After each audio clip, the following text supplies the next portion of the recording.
Lo que no podíamos prever, él por lo menos no lo tenía previsto, es que Aragonés saliera con ese elaboradísimo proyecto de pregunta. Quiere que Cataluña sea un país independiente, que no deja fisuras, que dice que además tiene que ser una cosa consensuada y dentro de un artículo de la Constitución que hasta donde yo me la leí, hace tiempo que no lo hago, tengo que hacer acto de contrición y volvérmela a leer. Creo que lo que dice, está aquí Carlos Entrena, que no me dejará mentir, creo que lo que dice el artículo 92 es que el referéndum lo tienen que votar todos los españoles. Claro. Pequeño detalle. ¿Y qué es lo que dice Sánchez? Vamos a escucharle desde donde quiera que se encuentre. Pues estamos en campaña electoral o en pre-campaña electoral. Yo creo que, no sé por qué es una noticia lo que pide en este caso Esquerra Republicana. Y tampoco será noticia la posición del Gobierno de España y, en mi caso concreto, como secretario general del Partido Socialista. Pero bueno, hacer ahora bandera de las bondades del primer secretario del PSC, de Salvador Illa, aquí pues me parece un poco excesivo. Pero si hay alguien que puede unir y servir ahora mismo a la sociedad catalana, creo que tiene un nombre y un apellido que es Salvador Illa. Roberto Bueno, Hernández. habla Pedro Sánchez de las bondades de Salvador Illa cuando uno de los problemas precisamente que tiene en Cataluña los no nacionalistas es el PSC, que es siempre el colaborador necesario. Nada siempre entre los aguas, pero luego votan en contra de la libertad lingüística, están siempre más cercanos a los postulados del separatismo y del nacionalismo que del constitucionalismo. Eso es un grave problema. Y luego es muy simpática la manera en la que Pedro Sánchez habla de sus socios como si le fueran algo ajeno a él. Dice, bueno, esas son las cosas de Esquerra Republicana, ellos que están en campaña. O sea, en ningún momento parece que sean socios de investidura y que vayan de la manita en la legislatura, en la amnistía y en todas las tropelías que están haciendo. Luego muchos piensan que la democracia es simplemente poner urnas. No, nosotros somos demócratas, la democracia es votar. ¿Cómo va a ser simplemente la democracia votar? No, la democracia tiene que estar sujeta a un Estado de Derecho, que es la separación de poderes y el imperio de ley. Si tanto los tribunales como los jueces, la policía, etcétera, no van a avalar una votación, no está dentro de los constitucionales, como si yo voto que me quiero independizar de mi edificio y que a partir de ahora voy a ser en el segundo un ente independiente. O sea, eso es una absoluta tontería. Pero claro, me he dado cuenta que hay un déficit democrático en parte de la sociedad catalana y que hay que a veces explicar las cosas más básicas, que coger una urna de cartón y ponerla en un colegio y votar, eso no es democracia. Cuando dicen, no, es que nosotros solamente queremos votar. Sí, claro, pero tienen que ir acorde a un Estado de Derecho mínimo.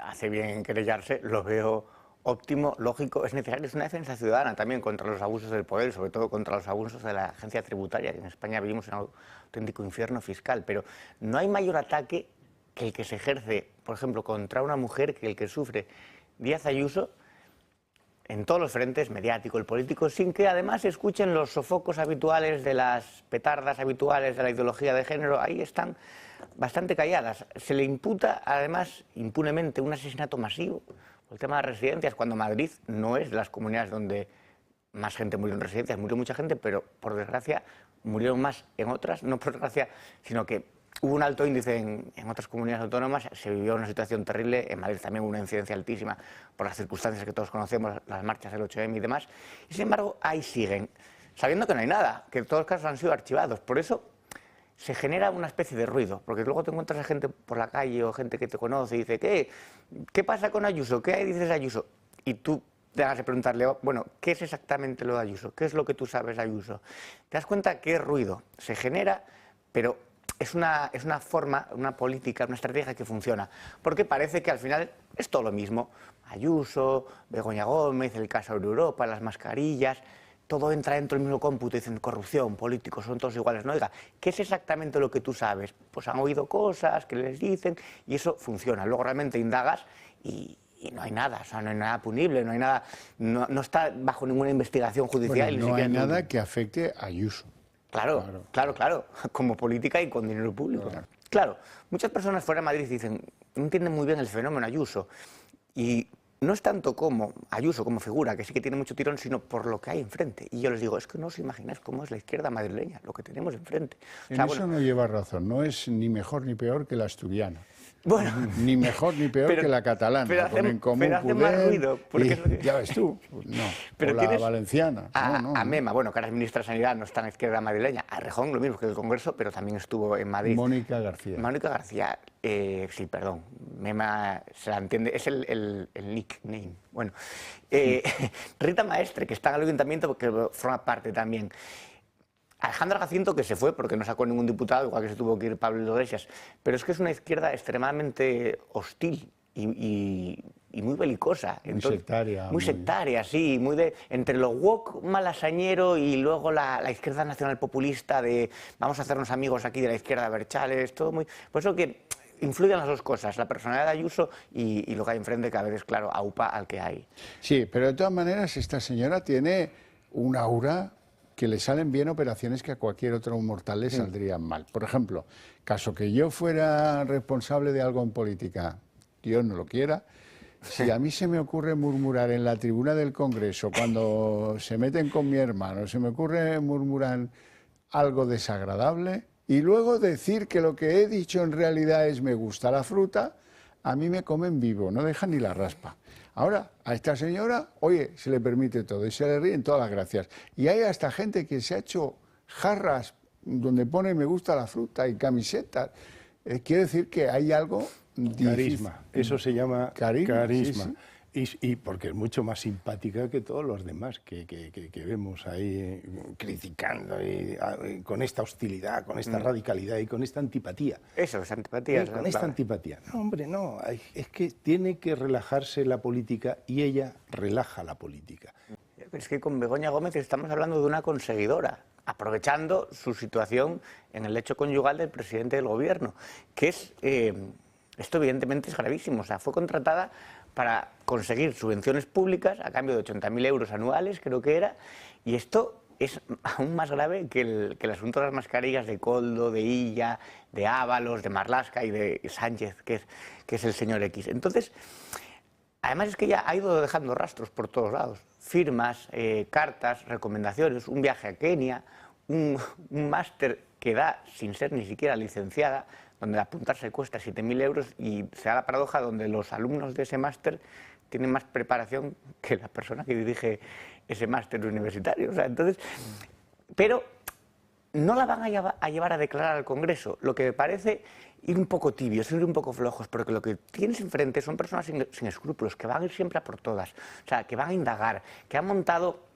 La coalición, da igual que sea PSOE, Podemos, montar un caso de acoso, por ejemplo, a Calvente para echarlo. Se juntan con etarras, van a husmear siempre en lo personal, van a ir a morder, van a ir a degüello. ¿A que no le dan el mismo trato a Ayuso? Claro, claro. Y ahora no vamos a llamar a Begoña Gómez al Congreso a que responda por esto. ¿Pero por qué no?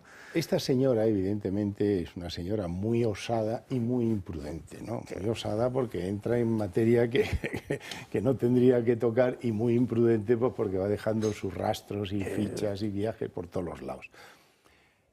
Pero yo insisto que el alto cargo es su marido. Y es ahí donde hay que ir.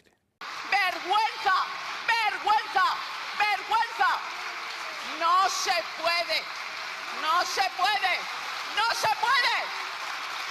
Vergüenza mezclarlo todo, vergüenza mezclarlo todo. El negacionismo mata, y ustedes son cómplices de ese negacionismo. Y llevamos 48 horas terribles, de violencia de género, de violencia machista, terribles.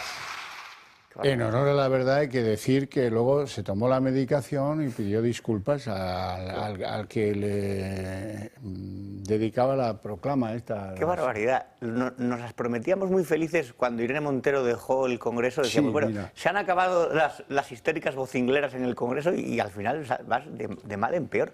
Los que crespamos somos los demás, siempre. O sea, los negacionistas. Claro, es que, ¿cómo se puede ser no dócil al encanto del gobierno de Pedro Sánchez? Claro, si dices, no oiga, pero este señor o estas personas aquí están locos, manejando millones. ¿Por qué no nos aplauden cuando vamos por la calle? Qué exaltada estaba esta señora. Sí. Yo creo que no se puede. Este vídeo lo tenéis que reproducir más porque no es una cosa de cómo no hay que hacer política. Qué desagradable, ¿no? Sin argumentos, solo con gritos. Y además el negacionismo mata. No lleva nada. Que lo sepas.